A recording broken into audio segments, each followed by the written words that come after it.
Hi everyone. When I started this channel last year, I I started it for myself to get my story out there, to just say the words. I didn't know if anybody would listen. I didn't know if anybody would care.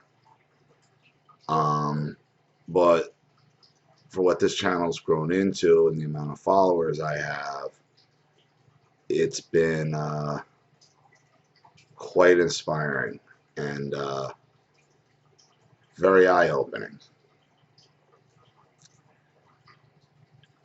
And because of some of the attention I've gotten, and and in the grand scheme of things, it's not that big on YouTube. I mean, I do okay, but not compared to others. But I've gotten some fair amount of attention, and then an opportunity came up for me to get a lot of attention, and to have my story out there, and it would have been a lot of attention. And at first, I'm like, yeah, cool, great. And I have to start thinking, if I do this, what effect is it going to have on my daughter, on Erin?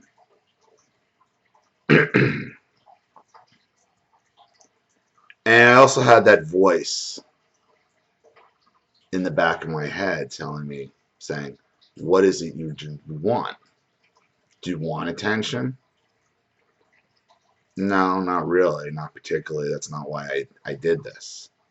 This channel was for me, and this channel was for my daughter to look at when she did get old enough to start asking questions. So she would have this as a frame of reference of what was going on with her dad, that her dad didn't just abandon her, that her dad, the things that are said about me aren't true and the situation isn't what she thinks it is. And all I really want is a relationship with my daughter. That's it. That's all I wanted. That's all I ever wanted after that divorce, was a normal relationship with my kid. And it didn't happen. So I said to myself, and I talked to my wife, and I said, listen, I have to, before I do this, I have to give them the opportunity to do the right thing here. I have to give them the opportunity to make it right. And what I said to my wife was, I'm going to call my parents, and I'm going to tell them this is the situation. And if you don't want this to happen, you better have my daughter call me tonight. And I also made it very clear that if I didn't get the call, that I was going forward, and I would be emailing the link to this YouTube channel to everybody they know and everybody my wife knows, because I was at the end of my rope here. I'm like, are they really going to force my hand here out of their narcissism, and because they can't just give up? Are they really going to force my hand and make me expose everybody and everything to the world? Is that what they want? And the voice in my head said, not even there, that's stupid. Not even there, and that's stupid. Now, mind you, it's been 5 years since I spoke to my father. 4 years since I think I last spoke to my mother. So it was a long time coming. And I knew this phone call was going to be a lot more than me just saying, you know, this is what I want, and this is, I know it's unavoidable. But because I was no contact for so long and I've been able to gain the clarity to know them for what they are, I was very out of calmness, mental calmness, you know, emotionally jittery, of course, but a definite mental calmness. So I called, and my mother answered. And they must not have a caller ID on the phone that she was on because she had no idea who it was. And she answered, I'm like, Laura, would you like to da-da-da-da go on? What? Huh? She had no idea who it was. And I said, like, really? You're really this dumb? Like, who would want you to go on to expose you? The light went off. Brian, pick up the phone. Brian, pick up the phone. So at this point, I'm like, awesome. 2 assholes, no waiting. This is perfect. So my father gets on the phone. Hello? And, you know, I got to be sarcastic, of course. Yo, meet Normus. How are you? How are you, meet? Don't call me that. Oh, I'm sorry, Brian. Don't call me Brian. And don't call me Laura. Where am I? I'm like, listen, you're nothing. So I'm trying to get this out to them, you know. Very similar to phone call with narcissistic mother. Now, and I didn't record this because, and I have my reasons why I didn't record this phone call. Well, actually, I can't because I'm in Florida and it's illegal to do it. When I did it up in New Jersey, it was legal. I can't do it from down here, even though they're in a two-party state. I'm in a one-party state. Or no, I'm in a two-party state. They're in a one-party state. I'm sorry. So, but it was along the same lines. I can't get a word out. My mother, when did I abuse you? When did I abuse you? Every day, you monster. Every day, you monster. Now, I'm not going to go into tit for tat what was said, but I will tell you this. The only thing that bothered my father, well, what bothered my father the most and what he kept losing his shit over is I kept calling him Brian. You'll call me Mr. Schuster. I'm like, and that's the narcissist for you. They will throw anything at the wall and hope it sticks because at the end of the day with him, it's all about superiority and control. And he kept saying, I'll keep hanging up. I'll keep hanging up. And I'm like, and you'll keep picking up because you can't help yourself. And the difference here was when they tried to say something to me, I just told them what it was as an absolute. You're a monster. You are both abusive monsters.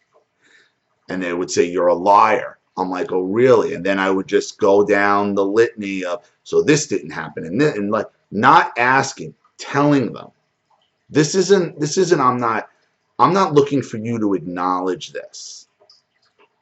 I'm giving you a verbal beatdown. This happened. I know it. You know it. The world knows it. I said every fucking thing I've ever wanted to say to them. And because of the no contact, the tactics that they have employed for 41 years on me, I saw right through them. And they were a joke. My father literally started singing over the phone, I don't care, I don't, like a child. Like a child. And every time I went down, because this went on for a good hour before I could tell them, get it through to them. Think about this. Think about this. Long and like, I know your dick's up right now and you're thinking with your dick right now. Think about what happens if I do this. Okay? Give it up. Give it up. Give it up. All I want to do is talk to my daughter. Because of the no contact, I didn't need their acknowledgement. All that pent-up rage and anger that you've ever wanted to say to your abuser, I said it. And I didn't say it as I was looking for them to admit to anything. I could have given a shit. Because I know that they know that they know that I know that everything I've said is 100% accurate. I don't need you to admit to it anymore. You're pathetic. They're pathetic.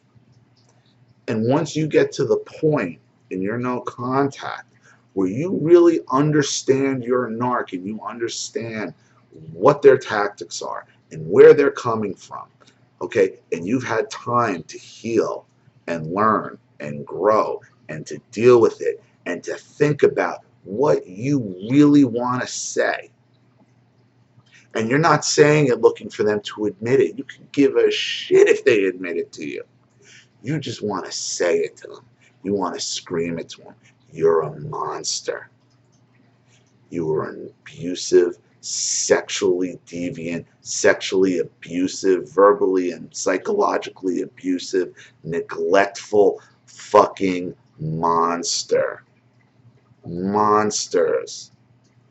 And I can't wait for the day you die, because I'm going to take a shit on your grave.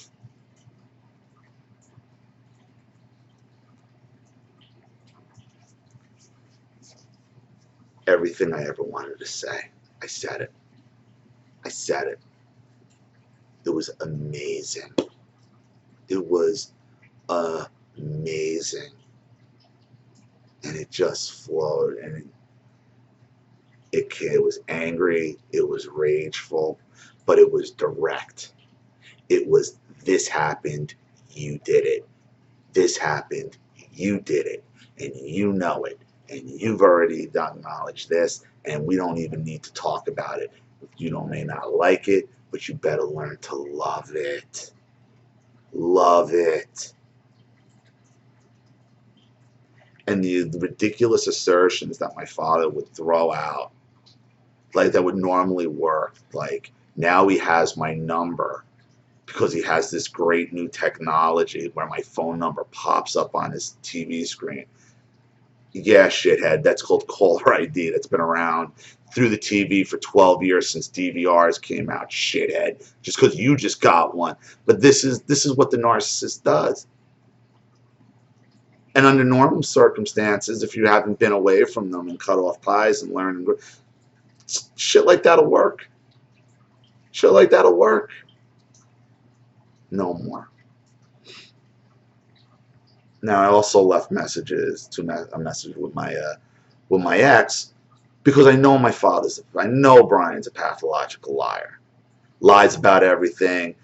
Will tell one person one thing, so I don't even know how many different stories he's juggling with, even between my ex-wife, my drunkie the fuck clown, and my daughter, because that's the type of pathological. He's constantly got multiple balls in the air.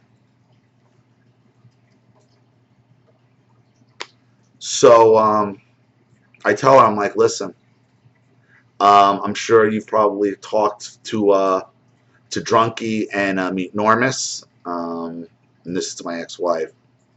If you haven't, I suggest you do. And I'm serious, Carrie, and I want to hear from Aaron tonight. Otherwise, I'm going forward with this, and I'm going forward with my channel. Write down your friends list as well, because if you're going to make me do this, You're going to make me do this. But then I might as well do it. So that was the last call I made was at 8:30. And I know when my daughter goes to bed, she goes to bed at 9 on school nights. So I had the mask, they were ready to go. And then the phone rang at 9:02. The last time I spoke to my daughter was the end of March. And it's my ex-wife in like this calm but condescending voice. What are you going to do to me? Put her on the phone. Well, she wants to talk to you, but you haven't called. Now I got to play it different with her, like knowing that what happened the last time and how many times I've called since, and to her birthday, like, well, the last time you tried to call was September 2nd. I'm like, okay, and what's today's date? And I still haven't. So like what are you doing here? Like, you gotta learn to lie better, honestly. So she's like, if you try to upset her, I'm like, I just want to talk to her. Don't talk to me like a child. Please put her on the phone.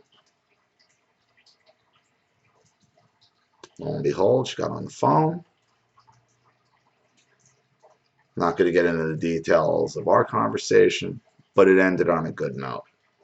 Finally. I got a lot of work to do with her. I know I do. But it's a start. And I won. I got my closure. I got nothing left for these people. Nothing. For any of them. The rest of the family I barely knew anyway. My immediate family treated me like shit. And I said everything that I needed to say about all of them. And I said it definitively. I said it. This happened. And that's it. There's no discussion. This happened. And it didn't matter. They were calling me crazy and the fake. I knew I had them because of their desperation. And then when the phone rang at 9:02, well, I don't need anything anymore from them. So that brings me to where I am now with this channel. I really don't want to talk about them anymore because there's no need to. I have this feeling of peace that I've never had. Now, I don't know if it's temporary. I hope it's not. Well, it's not going to. And if it's not going to be like, I know there's still always going to be issues. But I feel like I've let this rage go now. And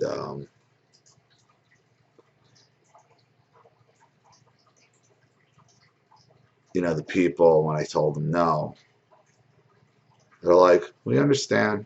But if you ever change your mind, open invitation.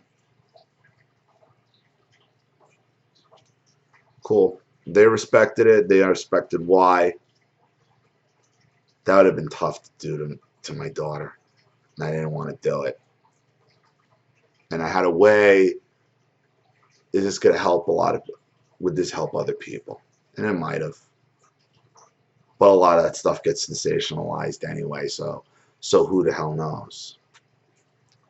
But it's a nice option to have. Regardless of what happens between me and my daughter. It would hurt, but I got that closure now from my parents. I'm still going to be making videos about narcissism because I do have a lot of experience with it. I guess I'll still throw in some stories where I can. You know, right now, for me to talk about in the anger would be manufactured, and it wouldn't be real.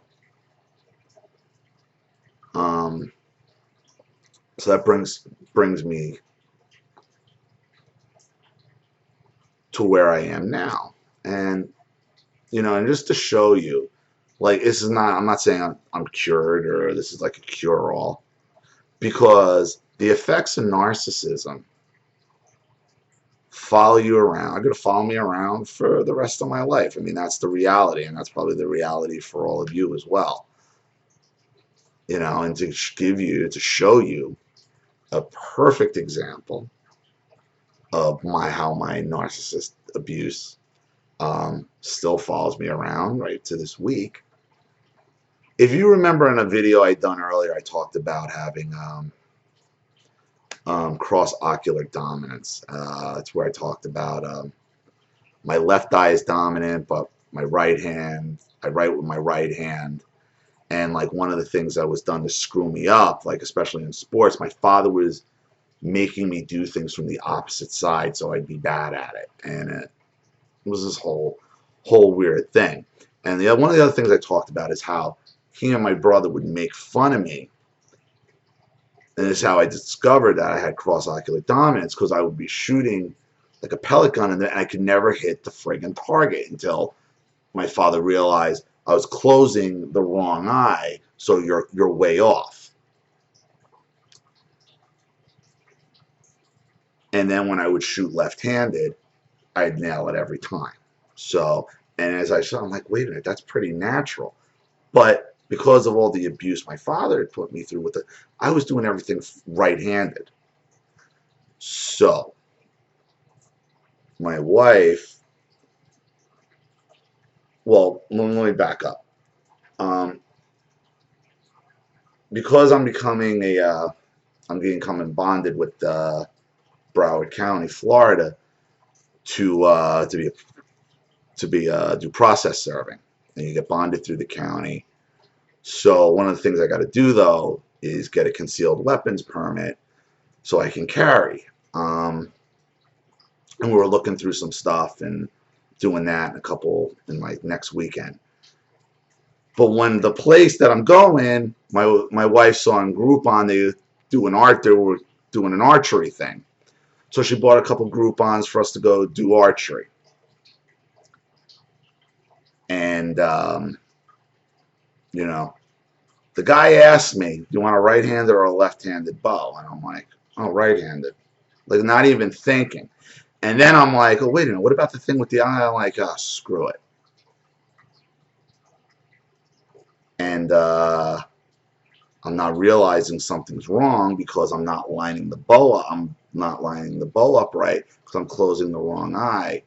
And when you do that with a bow, if you don't have your other arm right, when you draw back on the bow and let it go, this happens because your arm is in the wrong position, because I'm off, because I'm looking out the wrong eye. And I'm wondering, and it doesn't happen so this is what narcissistic abuse will do to you. Will make you forget to shoot with the hand you're supposed to. Will make you forget what hand you're supposed to do things with. To the point where you will endure this type of pain before you'll switch friggin' hands.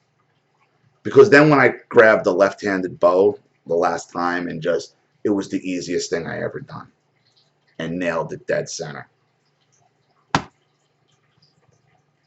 It's going to follow you around, everybody. It's going to follow you around. Even after you get quote-unquote closure. Because the effects are just going to be there. You forget you're really left-handed.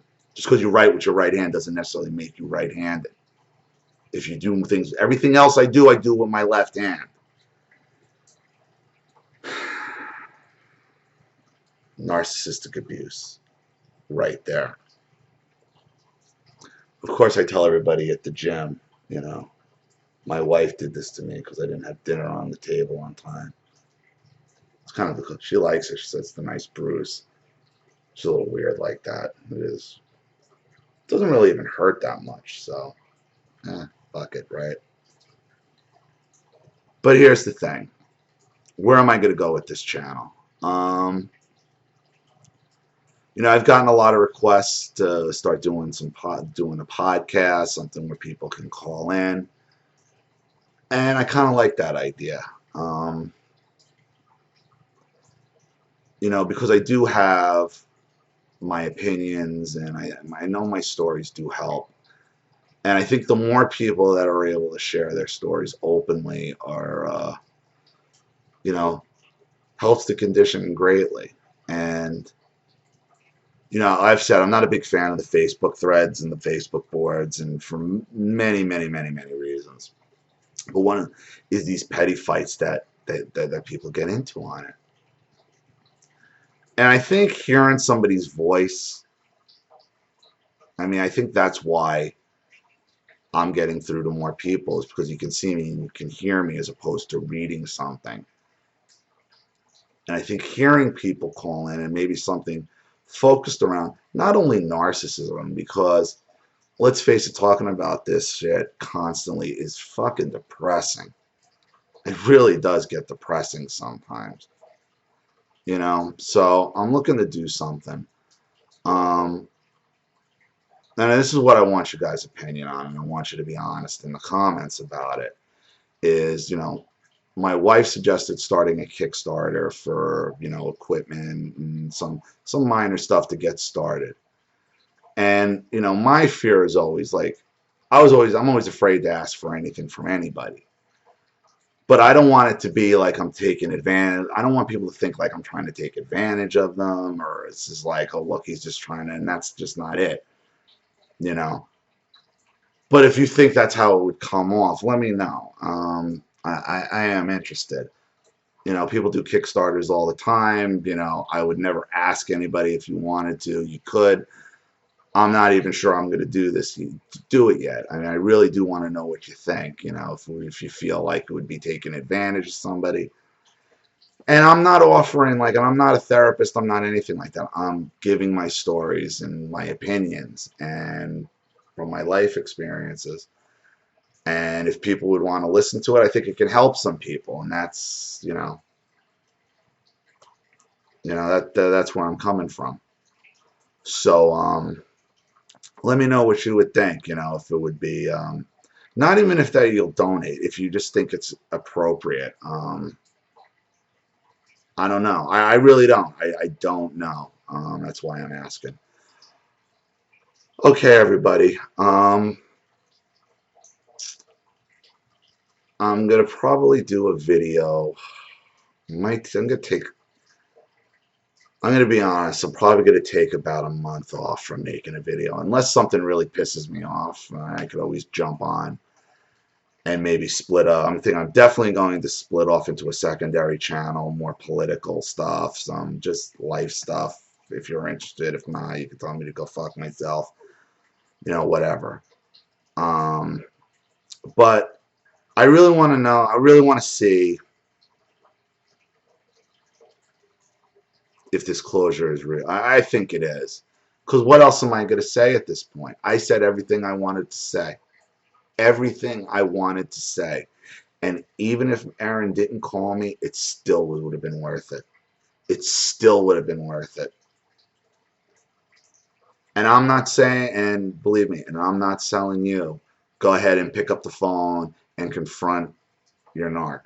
Because you got to make that decision. I don't know if it would, if it would have any effect on yours.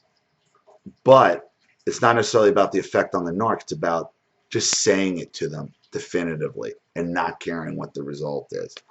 But you got to be ready to do that. You got to have the no contact clarity so you could step back in and be able to identify what their tactics are. Once you've known them, once you've taken back and analyzed and you know, and then you see it, it's pathetic. and it's hilarious to watch.